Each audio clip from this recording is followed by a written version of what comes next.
Dr. Nagra, thank you so much for joining us on the Plant Trainers podcast today. Thanks for having me. Do you have a moment of gratitude that you'd like to share with us and the listeners? Yeah, I'd say today more than anything, I'm really grateful to be able to connect with people online still during this time. I know there's always a lot of controversy around social media and that, but I think during times of crisis like this, it's really helpful for a lot of people, and we're able to share a lot of good that way. Yeah, it's always great to connect with people that either you know them or you don't, but it's such a great time to really just connect with as many people as possible and just build your network. And we're so lucky to have this technology that we have right now. 100%. So, being a doctor of naturopathic, is there nutrition education that comes along with that? Yeah, all 4 years, all the way through, we get some nutrition education, and then during our clinical practice as well. In the last couple of years, we do use it a lot in the practice itself. So, yeah, it's constant all the way through. Is the nutrition focused on plants or is it focused on supplements, or how does it work with when it comes to nutrition there? Yeah, so there's kind of a mix. Like a lot of it does boil down to specific nutrients and how much we need of X, Y, and Z, and that sort of take on it, which is fine. Yeah, it's important to know that. But then we do actually get into clinical uses of diets as well. Like for example, when it came to heart disease, we did learn about, of course, the Mediterranean diet. It's the most widely studied diet for that issue, but we did, albeit shortly, touch on Ornish and Esselstyn as well. And so we do get a little bit of that throughout. But as a whole, I would say it's far more paleo leaning than anything. Definitely focusing on the importance of plants, but also the supposed importance of, including some animal products here and there as well. So I wasn't 100% on board with everything that they taught, but as a whole, it's certainly better than getting no nutrition education as we get in a lot of cases. So, does that mean that you were already plant based while you were going through your studies? Yeah, I was plant-based for 3.5 years prior to starting. And how did you get onto that path? I had a personal trainer who really promoted plant-based diets, predominantly plant-based, not 100%. But when I was younger, I had asthma, allergies, I was overweight, I had these health issues, and he really told me, cut the dairy, cut the junk food, and was always pushing me to do that. But I was a kid, I didn't care at that point. I didn't really take him seriously until he made me write down everything I ate. He made me do a food diary, and I was just so terrified that he was going to find out how bad my diet was, because I knew how bad it was. Like it was really, really bad. And so for those couple weeks there, I decided to cheat the system a little bit, maybe trick him. And, I cut out the dairy, I cut out the junk. And I still ate some meat, but way less. And I just felt so much better. I started losing weight. My skin cleared up. My asthma essentially went away. My allergies got better.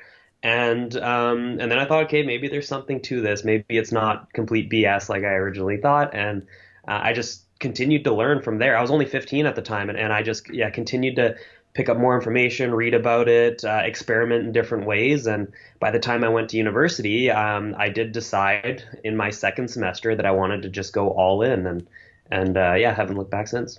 It's amazing how people don't really know the impact that the food really has on them until they actually take that step and try it for themselves. No matter what people tell them, no matter what they Yeah, read, no matter what the research says, they don't believe it until they actually do it.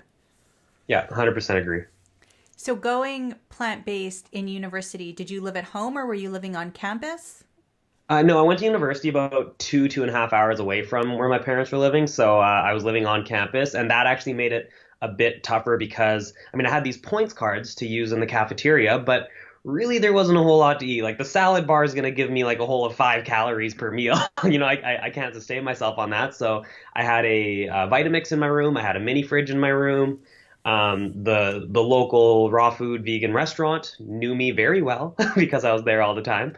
And so I did have to kind of figure things out on my own. I didn't have any plant-based friends at the time. This was over 9 years ago.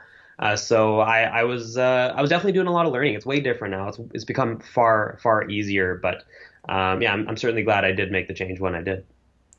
And what was when you, I'm assuming that you're a little bit of a research minded person, given, given where He's you a are, doctor. given that you're a doctor. So once you started making these changes and felt better and started getting into research in terms of school and all that, what research really spoke to you and made you think this has to be long-term, that I have to help spread the message? So I think it was largely my own case, as much as it's an anecdote. I mean, I grew over these last 9 years. I've grown a lot to learn, how research works and how to read it and dissect it and all that. But at the time, it was as simple as my own anecdote. And then I read a book called Conscious Health that was actually written by someone in BC. I believe that was a naturopathic doctor as well, but talking a lot about, whole foods, raw foods, and that. And so that kind of started me on the path and thinking that maybe there is some evidence behind this. And then I believe one of the next things I learned about was there's a man, Dr. Doug Graham. I don't know if you know who he is or if you ever heard of him. And he definitely promotes more of the raw food style. But again, there was some, mind you, some of the science in there isn't super strong, but there was some really great science about like diabetes and how, saturated fat can cause it. And so that really flipped a lot of these ideas on their head. So then I started to get more into the science realm. And then, of course, I discovered nutritionfacts.org, Dr. Esselstyn's work. My dad had a heart issue when he was just like 40 years old. So that was really young. And just these events kept coming and kept building until, when I'm in school, I'm learning how to read research and write reports on them and all that. And so I kind of developed a better sense of that along the way. And it's been a lot of practice and a lot of time. And I understand why people are so confused because if I look at myself 9 years ago, I would believe somebody if they were to tell me, this expert says X, Y, or Z, and says it in a convincing way. So it's definitely been a process, but I think I'm at a pretty good point now for evaluating the research.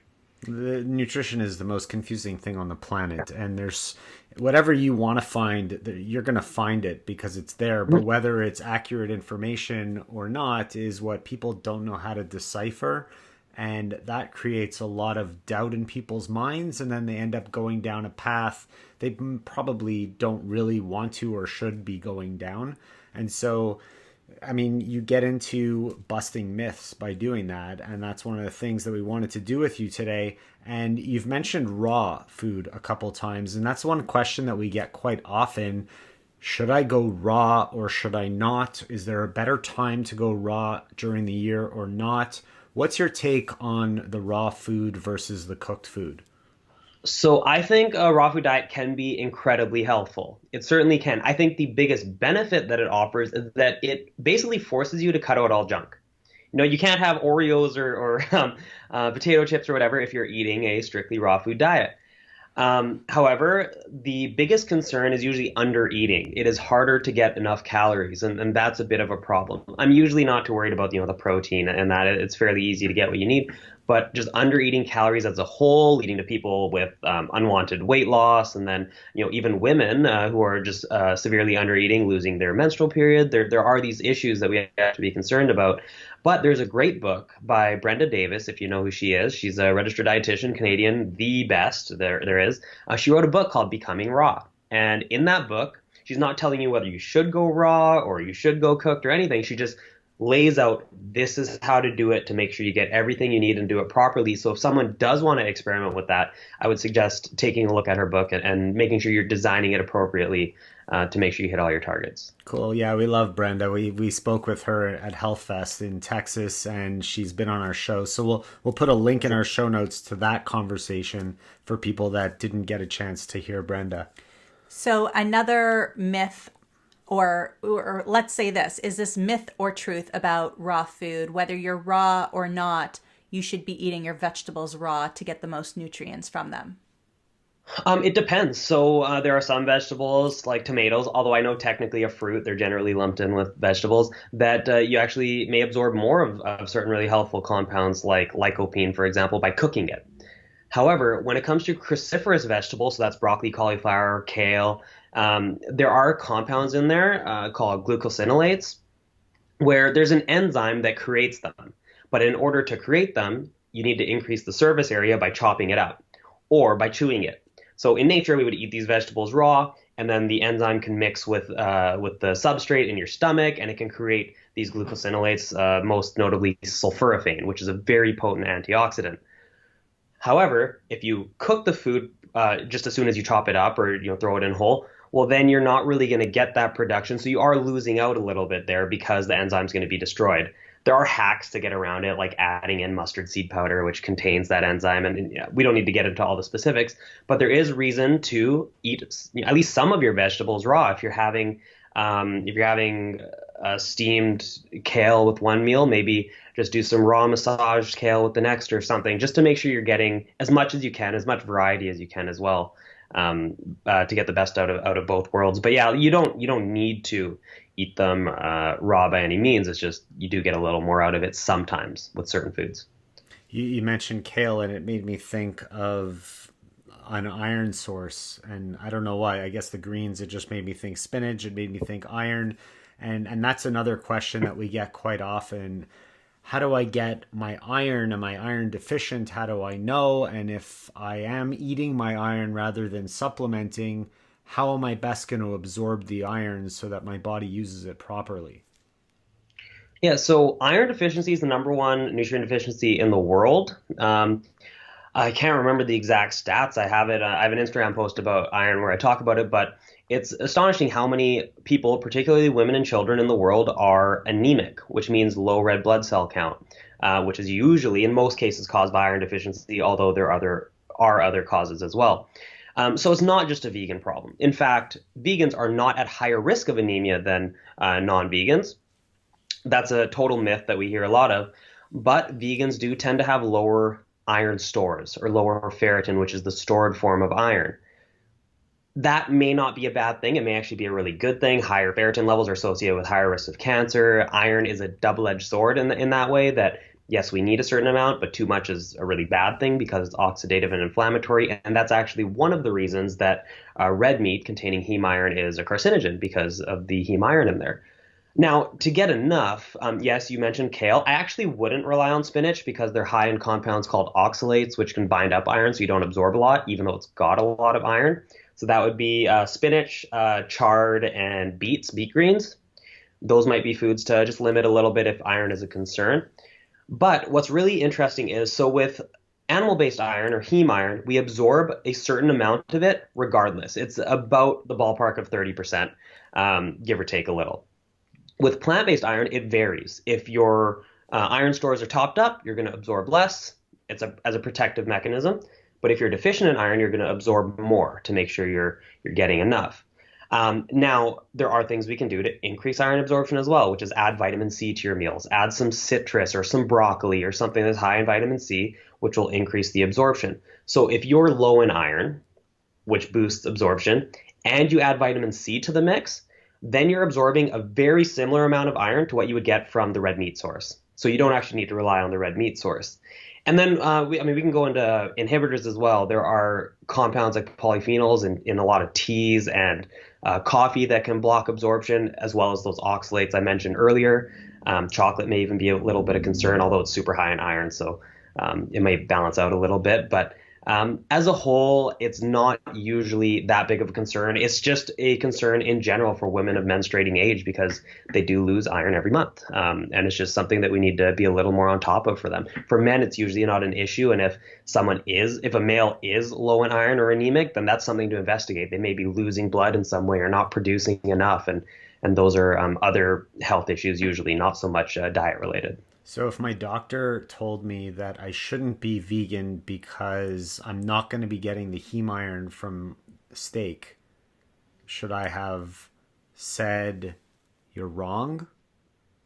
I would ask for the evidence on that. I would ask for the evidence and also ask if they're aware of the safety issues with heme iron, because there is clear evidence out there that it's linked to colorectal cancer. And just look at the World Health Organization report. I believe they link the specific reasons why red meat and processed meat were considered carcinogenic, and I'm quite positive that heme iron was one of those. Did your doctor say that to you, or are you just saying what No, half the people listening their doctor said? That too, but way back when, that was something that he did say to me. Well, we hear, I know we're going to get into it, but I've had people tell me and message me on Instagram about how their oncologist is telling them to avoid soy, like for breast cancer. That is just literally the worst advice I've ever heard. There's no evidence for that, and if anything, we should be recommending soy consumption to people with breast cancer as a protective And we very often get women who start crying because they say, but my doctors told me the complete opposite, and I never want to get it again. And why are they telling me that? So we did talk about soy with Dr. Mehta on episode 280, and I'll put a link to that in our show notes. But for people that didn't hear that episode and don't want to go back to it, perhaps, let's talk about soy for a second, because it's still something that is so taboo and people are very concerned about it. And from what I understand, it came from one big study that I believe Weston Price was the one who backed that whole thing. I might be wrong on the name, but I don't think so. And the media just blew it up, and soy became so evil, and people were told to avoid it. But tell us the truth. So we have, like, really most of the evidence against soy is actually based on animal models. It's based on, extracting these phytoestrogens, the isoflavones, and either feeding high concentrations of them or injecting them into animal models, and then they have issues. And sure, fair enough, but A, they aren't humans, and B, they're getting really high concentrations, so we shouldn't really rely on that. Outside of that, there are also a couple case studies. So these are individual people who ended up, like males, who ended up with some gynecomastia, breast growth, because they were consuming ridiculously high amounts of soy. So we're talking, a gallon or here in Canada, 4 liters of soy milk, plus other soy products on top of that. And they experienced a bit of, sorry? Per day? Per day, yeah. Dead Yeah, guys. like That's a lot. A ton, yeah. And so in normal amounts, we'll say even 3 to 5 servings a day, there's no evidence to that. We have research on tens of thousands of people across Asia with varying amounts of soy consumption. And across the board, we see the more soy consumption, the lower risk of breast cancer, the lower risk of prostate cancer. There's no evidence of effects on estrogen or testosterone in men or women, for that matter. It is just nothing but safe. The American Academy of Pediatrics recommends soy-based formula as an alternative to cow's milk formula for mothers who can't produce enough breast milk. And again, they've reported that there's no convincing evidence of adverse effects on growing children. So these are just falsehoods across the board. And I've made several posts about soy. Actually, funny enough, we were talking about my kind of journey into getting more into the research on this. The first study I ever debunked on my own without looking up other sources or anything was one on soy consumption and sperm count and motility. And what they report in the title, they say soy consumption lowers sperm count. And so, at first thought, you're like, okay, that's not good. And then you read into it, and what they found was that the concentration. So if you take a 1 millimeter portion of the semen, there's actually a lower number of sperm cells in that. But the thing was, soy actually increased the overall volume, so the count never changed. The total count was the same. And so when I saw that, I was like, okay, that can't be right. And then I looked up nutritionfacts.org, and he'd already debunked it. And I was so proud of myself. That was like years ago. But yeah, that was the first one. And so there's just so many myths about soy all over the place. So that's a good one. So it would be a myth that men eating soy would be less fertile. That's a myth. Mm-hmm. Right. Based on what we know, yeah. Yeah. That's super cool. I like the idea of that, because you really have to know how to look into the research, like we were saying before, and all of these other cases. It sounds like it's not the soy that was the problem; it was the large portion that was the problem. And anything in a large portion can be like vitamin C. Right now in the world, everybody's taking vitamin C, but so truth or myth? You can't have enough vitamin C, so get as much as you can. I mean, there's always going to be like super physiologic doses of all this stuff. Now, there might be some benefit to IV vitamin C, actually. The research kind of mixed on it for certain issues, but it doesn't mean we need to go nuts with it either. Like if you're eating a whole foods plant-based diet, the amount of vitamin C, I track it on Chronometer occasionally just to post on social media and let people know that I hit all my targets. The vitamin C is like red because I'm getting so much, it's like 10 times or whatever that you need. So yeah, we don't need to be super dosing a lot of this stuff. There isn't a lot of research behind like super dosing or mega dosing a lot of specific vitamins. I tend to use diet first, and then of course supplementing with B12, vitamin D, the few that we might actually need. I think a lot of people get into trouble because they're mainly headline readers and they don't get into the actual articles. They see a headline or they hear a headline on the news and they just believe it because that's what's being said. And without actually getting deep into it and understanding what's happening, they're missing the actual truth behind the whole story. And we get into this a lot. It's the daytime talk show syndrome, right? You could turn on the TV every day of the week on a different hour, watch a different show, and you could learn something different about nutrition that doesn't necessarily have the science behind it. And if you try to do it all, or even on the same show. Yeah, even on the same show in the same hour. The Dr. Oz show is not good for that. I feel like it's flavor of the week every week. There's one day he's saying the vegan diet's the best. The next day he's saying keto's the best. Like, it's literally just the next episode, and it just drives me nuts. Yeah. So what about myth or truth? If you don't eat table salt, you won't have enough iodine in your diet. So actually, iodine deficiency was a major problem until we started adding it to table salt, because then more people were getting it. But we don't need that. I try to add some sea vegetables. So these are things like nori, dulse, wakame. Just adding some kind of a sea vegetable to your meals will get you enough iodine. And trying to have it daily, or at least every other day, just somewhat regularly. Or yeah, some people, if they aren't getting that, if they don't like sea vegetables, you can always supplement, and standard recommendations are about 150 micrograms per day. But yeah, food, totally able to get it through diet that way. Make some nori rolls, sushi rolls at home or wherever, and you'll get what you need. So if you're supplementing, what about people with children? Iodine, if you try to put that in water or drink it, it's pretty awful to taste. So can you put that in smoothies? Yeah, it should be fine in smoothies too. But what I actually do with dulse, I have a sheet of dulse. I'll take off a little bit, and say if I'm making a salad dressing at home and I want a little saltiness to it, I'll actually blend it right in. So it's just like adding salt almost. It has a little bit of a sea kind of flavor, but yeah, I don't mind that. I think that's a good way to sneak it into a kid's meal too, if you want to do that. Perfect. Good. Myth or truth? Potatoes will make me fat. No. I'm setting up some good ones here. Yeah. Overeating as a whole, overeating calories, that's a problem for sure. And potatoes, maybe it's easier to overeat on. But people who fear carbs don't really understand the physiology behind it. So with carbohydrates, they aren't very efficiently converted to fat. So we actually, we have research on this where you overfeed people with carbohydrates or you overfeed them with fats, same amount of calories in both groups. The fat group will actually put on a little bit more fat than the carbohydrate group, but that's not a big deal. What's more important is we can look at this process called de novo lipogenesis, which is the conversion of carbohydrates to fat in the liver. And you actually find it's like maybe a couple percent max of the carbohydrates that they're taking in that actually gets converted to fat. So what's happening is they're preferentially burning those carbohydrates. So even if they're overeating carbohydrates, those are getting burned, but they still have an excess of calories. And so the fat that they're eating just gets stored as fat. Fat is way more efficiently stored as fat. So as a whole, still we want to watch, overeating and all that, but to blame a specific food, especially a carbohydrate food, for that and saying that, you eat it, it gets converted to fat, not true at all. It's a couple percent. Unless you're eating I think it's 4,500, 5,000 calories or something high like that, then that conversion rate can actually increase to something substantial.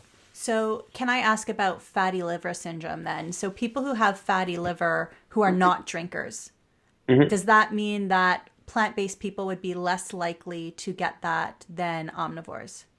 So there's actually research on plant-based diets and non-alcoholic fatty liver disease, and it does seem to be beneficial. However, if you are eating things like high fructose corn syrup or these high fructose sources where they're carbohydrates, and yes, they aren't super efficiently converted to fats, where they're converted to fats is in the liver. So even though there's only a small amount of that fat being produced, it's happening in the liver. So it's still something we want to limit. We want to limit those processed carbohydrates. We want to focus on the whole foods.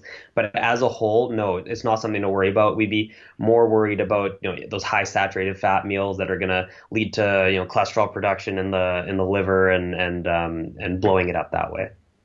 I want to come back. I know you jumped to food, but I want to come back to calcium, because that seems to be calcium/magnesium. I know they're two different minerals to talk about, but a lot of people take them together because that's how they come in a capsule. So do they have to be taken together? Can you get them each from food? And is that better than supplementing if possible? Yeah, especially for calcium. Calcium does affect our heart rhythms too, so you don't want to take too much of it through supplementation. But um, when we look at research on vegans, there's the Epic Oxford study. This is tens of thousands of people in the UK, and they're comparing different diet patterns, and they found that vegans have a higher fracture risk. So they actually do. However, when they looked at the amount of calcium they're eating, if you take just the vegans who hit 525 milligrams of calcium or more, which is not a lot, it's like half of what you're recommended to get in a day, then you don't have an increased fracture risk. So when we look at vegans that maybe aren't, eating their greens and their beans and making sure they're getting all their calcium that way, then yeah, you can possibly have a higher fracture risk, but it's not because they're vegan, it's just because they aren't, eating the right types of foods or enough of them. So if you're hitting that minimum 525 milligrams per day, doesn't seem to be an issue. I usually tell people to aim a bit higher just because the number of vegans in that study who were meeting that threshold wasn't super high. So just as a safety measure, maybe aim for 700 or so milligrams a day. Not super hard to get. And sources, again, the dark greens, the same ones with iron, your legumes, firm tofu is a super good source. Very, very good source. And now for magnesium, again, a lot of the same sources like beans, whole grains, and greens. But that is one that sometimes I actually will suggest supplementation to people. So it can really help with muscle recovery. It can also help with calming you down if you're a bit anxious. It can help with sleep. So if someone is working out a lot, they're experiencing a lot of soreness, maybe having difficulties with sleep, I usually recommend taking a little bit before bed. But in no way do I tell them to take it with calcium. I usually don't recommend calcium supplements because we can get more than enough through diet. And yeah, so they don't need to be taken together. So did those studies take into consideration that these vegans that broke bones may have been jumping fences and rescuing animals? Uh, Is their lifestyle a little bit more out that is there? a compounding variable we should consider. What about vitamin K? Myth or truth? You can't get enough vitamin K with the plant-based diet. That's false. So dark greens are really high in vitamin K1, but what people argue is that we need vitamin K2, the more active form. However, our gut bacteria actually converts K1 into K2 and does it pretty well. So if we look at the research on vitamin K deficiency, like K2 deficiency, we can only reliably cause deficiency by putting people on multiple courses of antibiotics. So if you do multiple courses of antibiotics, your gut microbiome's all trashed, you don't have the gut flora there to make that K2 for you, then you can become deficient. Maybe you want to supplement temporarily in that case. But for anybody with a healthy gut, vitamin K2 is not going to be a problem. You'll get enough. I don't believe there's any evidence to suggest otherwise. If someone knows of that, please send it to me. But yeah, to my knowledge, it's not the case. Is there a test that you could do to see if you're deficient in K2?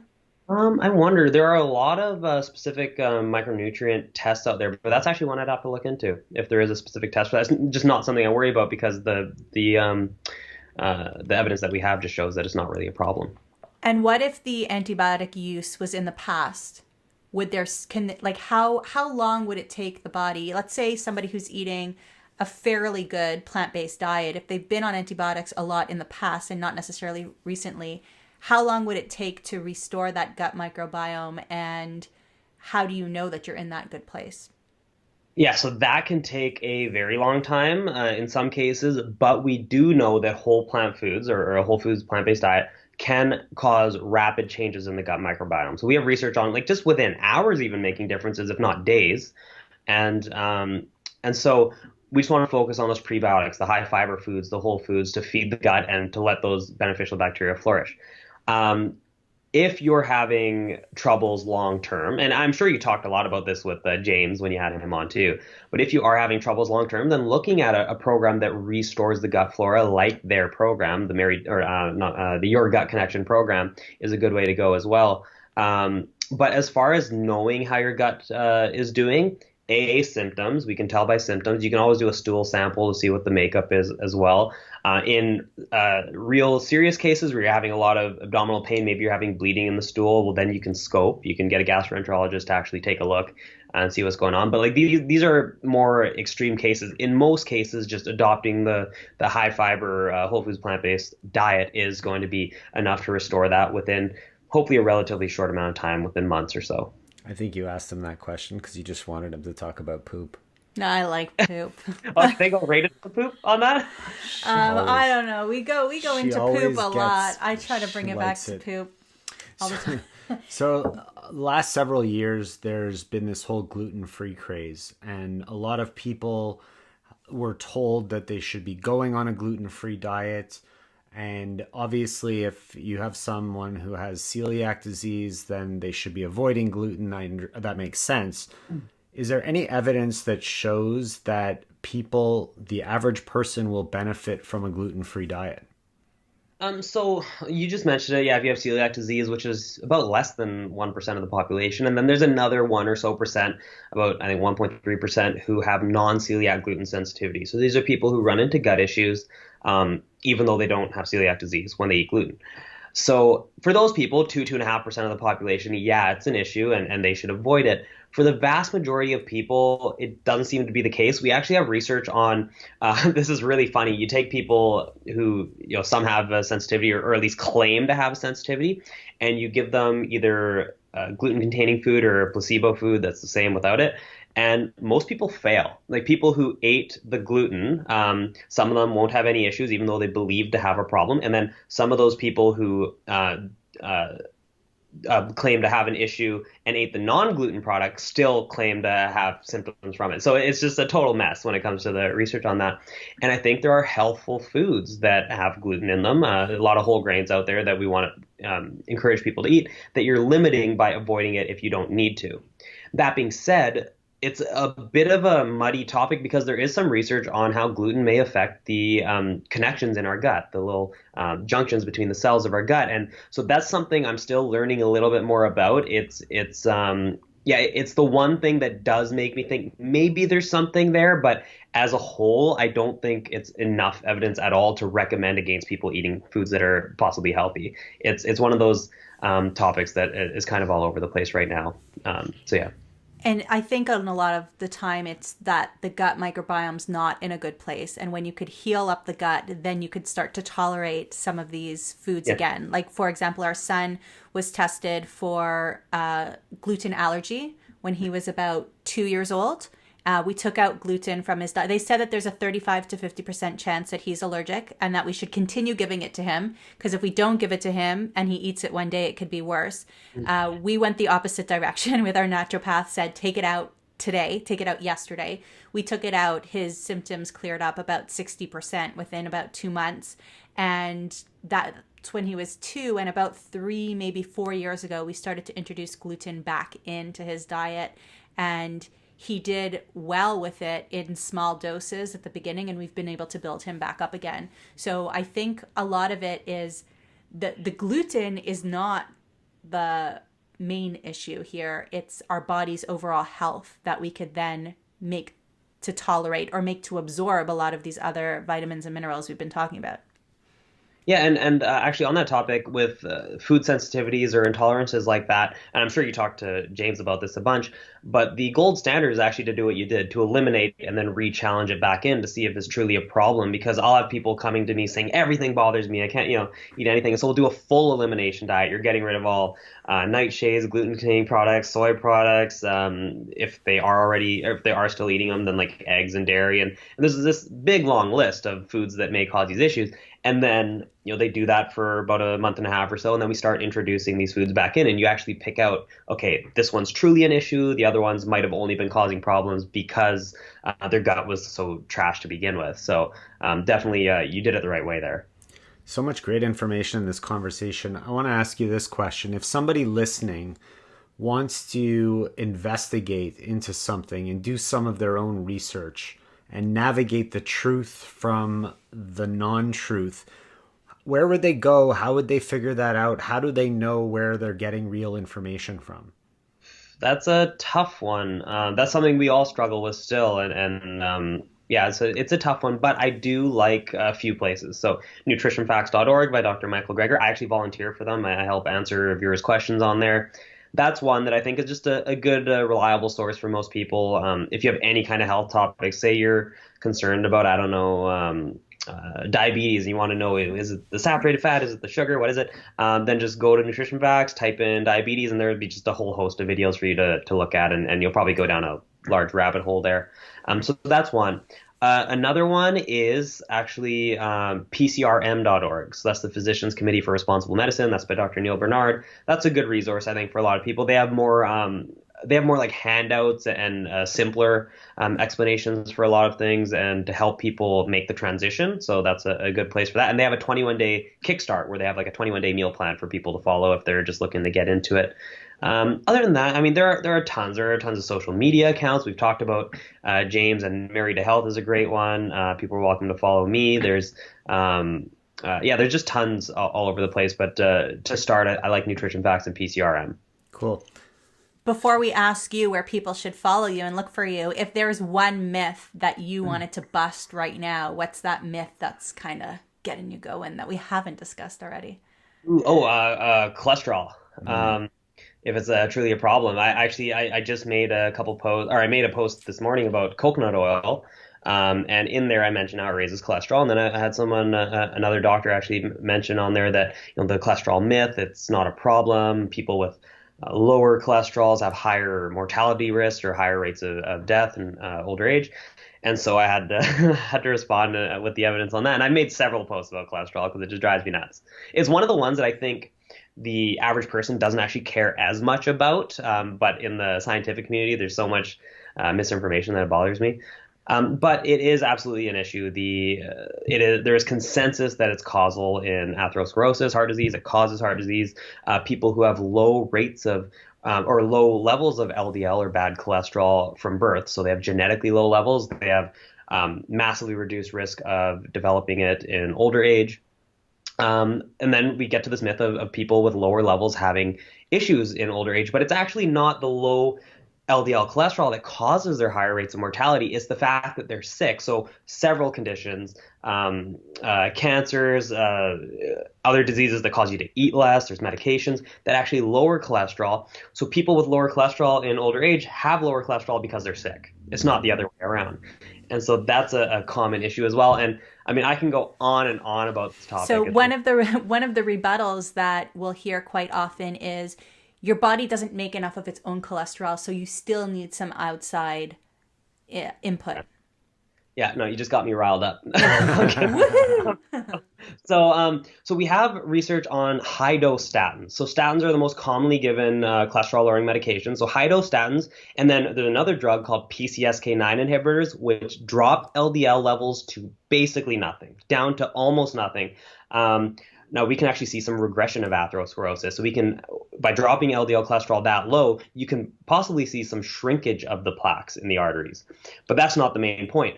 With those trials on, say, PCSK9 inhibitors, we don't see any adverse hormonal effects. There's research published on that. They've looked for it, no adverse effects, and that's usually the reason people think we need cholesterol is because it's important for building hormones. But our body absolutely makes enough. We can abolish those levels down to very, very minimal levels and still no issues. So that is false. Sweet. Oh my gosh. And I can't wait to have you back. Yeah, you got a ton of good information. This is great. Thanks for sharing with our listeners. If people want to reach out and connect with you, where would be the best place for them to go? So I'm most active on Instagram. That's at Dr. Matthew Nagra, Dr. Nagra. I also have Facebook, Dr. Matthew Nagra, MD, and on Twitter at Dr. Matthew Nagra. I'm just not quite as active in those places. And then I have a website, drmatthewnagra.com, where I post some larger articles that won't fit in a little Instagram caption. And then I also have some recipes there as well as contact info and email. And if people are in BC by any chance, because you're Canadian as well, I am currently seeing patients online via video because we're closed down for now. So if people do want to reach out and work on their health in that way, and they're based in BC, I'm happy to do that as well. Thank you so much for everything you're doing and for joining us today on the Plant Trainers podcast. It's been a lot of fun. Yeah, no problem. Thanks. It's always fun talking about these things.